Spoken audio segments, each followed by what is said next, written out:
Dah beli salak ke tengah pekan. Jangan lupa ke Pajak Senen. Kalau dah buka channel Abah Sopwan, jangan lupa subscribe, like, and comment. Iya, betul. Assalamualaikum warahmatullahi wabarakatuh, sahabat P Network, penggali petir dimanapun berada. Salam petir, ceder, ceder, ceder. Iya. Hari ini kami berkumpul ya bersama teman-teman yang tergabung dalam P Network ya. Sama-sama dengan teman-teman sekalian sedang menunggu KYC. Ini sedap ini. Ya. Apa betul ini teman-teman ya? Dimanapun berada, katanya KYC ini hanya menunggu hari. Gimana Mas Daso kira-kira? Oh iya. Ya benar. Banyak informasi yang kan informasinya sudah sangat terbuka ya. Iya, iya. Media sosial seperti WhatsApp, Twitter, Facebook semuanya mengabarkan itu. Jadi nggak ada sih keraguan bahwa KYC itu memang tinggal menunggu hari. Mas Daso bilang tak ada keraguan, saya merinding. saya lebih tidak ada ragu sedikit pun, dan saya makin lama makin yakin gitu. Tetapi memang ada beberapa orang yang mungkin sudah terlalu lama menunggu, emosionalnya labil ya, sehingga mungkin nanti dia meninggalkan penggalian, kemudian dia mulai ini adalah permainan yang halu, yang tak mungkin dan lain sebagainya. Saya kenapa semakin hari semakin yakin gitu. Gimana pendapat Mas Pri kira-kira ini? Iya, jadi Jumat kemarin itu kan sudah memang ada fee appreciation kan. Sebelum muncul yang baru itu ya, prediksi kita ya. Nah, jadi sebenarnya itu adalah sebuah ungkapan ya atas terima kasihnya Kortim kepada moderator-moderator yang ada di dunia kan.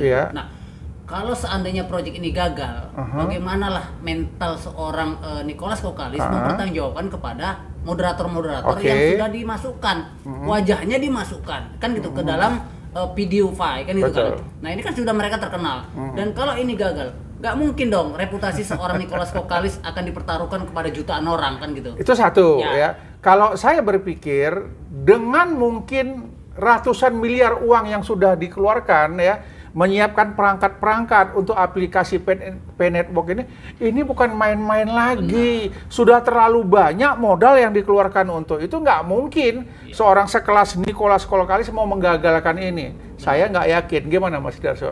Ya betul. Jadi saya sendiri juga nggak ada ragunya ya. Saya nggak ada ragunya. Bahkan saya sudah lebih dari 1 tahun tetap konsisten, tetap istiqomah, kemudian ya tekun untuk terus menambang. Karena saya yakinnya satu hal saja, karena yang membuat itu orangnya nampak jelas, Pak. Betul. Itu aja lah dari dan dulu orang saya terpelajar. Orangnya itu ada gitu. Inilah ya. Yang dipertaruhkan itu nama besar Universitas Stanford, bukan main-main. Nah, cobalah. Enak sekali ngomongnya. Kalau kita mungkin baru hanya berapa ribu koin kita. Orang yang sudah puluhan ribu koin ngomongnya masih seringan ini. Gimana Mas Pri?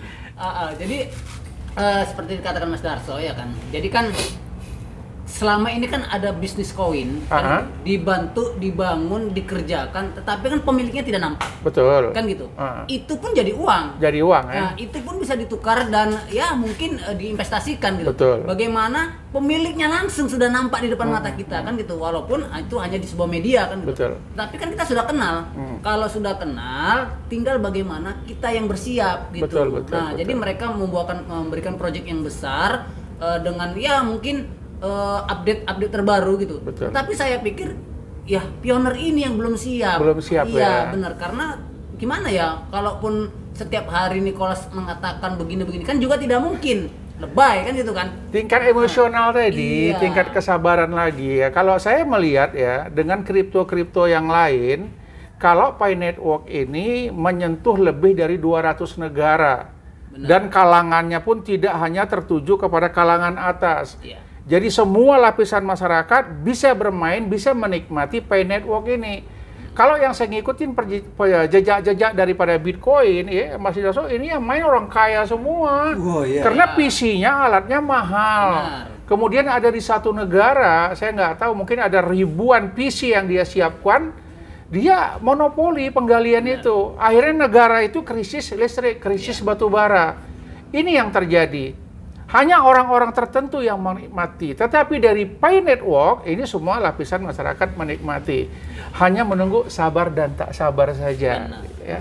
Apalah kira-kira pesan-pesan lagi untuk teman-teman kita ini? Iya, jadi memang seperti Abah katakan tadi bahwa untuk mendapat cuan dari koin itu kan orang menambangnya menggunakan node gitu. Betul.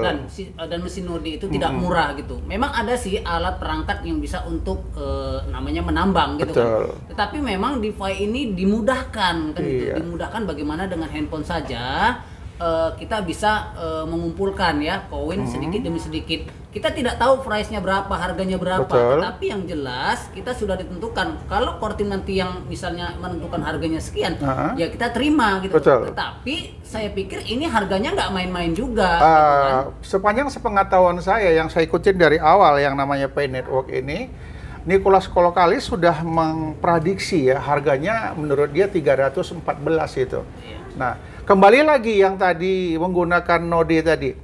Ini kan yang mengendalikan robot. Benar. Makanya di Pay Network itu diantisipasi. Sehingga betul-betul masyarakat yang sudah menggali dari awal, baik orang kecil maupun orang besar yang tergabung, nggak akan pernah ada yang dimonopoli dan dirugikan. Itu yang saya lihat ya. Benar. Maka kenapa KYC lambat? Mereka tuh ingin memastikan. Ada di beberapa negara lagi yang saya lihat itu masalah identitas diri itu berbeda-beda. Tapi di Pay Network semua bisa diterima. Iya. Ini yang luar biasa gitu. Jadi saya berharap ini mungkin ada nggak pengaruhnya ini ya masalah Bitcoin ya dengan anjloknya itu dengan terjadinya masalah binomo. Ada nggak pengaruhnya Mas Darso terhadap Pay Network ini? Ya, jadi kalau kita mencermati terkait dengan yang kemarin ya heboh dengan istilah binomo, sebenarnya ya ini kan urusan investasi di sana, sehingga ya namanya investasi kan pasti beresiko juga, nggak melulu untung ya, pasti ada juga kerugian ya. Betul. Nah jadi mungkin teman-teman yang apa ya, mungkin pemahaman tentang trading forex itu di sana mungkin masih dangkal, sehingga dangkal, ya. mudah Terpengaruh. hanyut ikut dan terpengaruh. Terbuai Nah, dia. Iya, jadi singkat cerita karena mungkin diiming-imingi dengan persentase yang lumayan lah mungkin ya. Apa saran lah kira-kira supaya teman-teman Pay Network tidak tergiur dengan permainan yang seperti itu? Ya, jadi berangkat dari pengalaman ya sebut saja lah binomo ya. Tentu saja ini harus ya menjadi pelajaran buat semua bagi para katakanlah investor-investor, sebenarnya investor kecilnya di sana kan. Mungkin nggak yang cukong-cukong. Kalau yang cukong-cukong itu udah paham ya itu. Oh iya. Pasti akan berakhir ya gunung es lah. Loss semua habis ya. Pasti akan seperti itu. Udah paham itu. Jadi mungkin karena sekarang sedang euforia terkait dengan trading forex, trading kripto dan sebagainya, orang hanyut. Ya, yang bawa kan artis, kemudian di depan Iya. video tuh dia hambur-hamburkan uang dengan begitu mudahnya. Artinya dengan latar belakang keartisannya dimanfaatkan untuk kemudian menarik orang. Artis, public figure, ikut dong gitu. Akhirnya ketidakpahaman inilah kemudian mereka ya sekarang jadi korban. Jadi korban ya Betul. rata-rata. Kalau pendapat Mas Pringnya sendiri gimana kira-kira?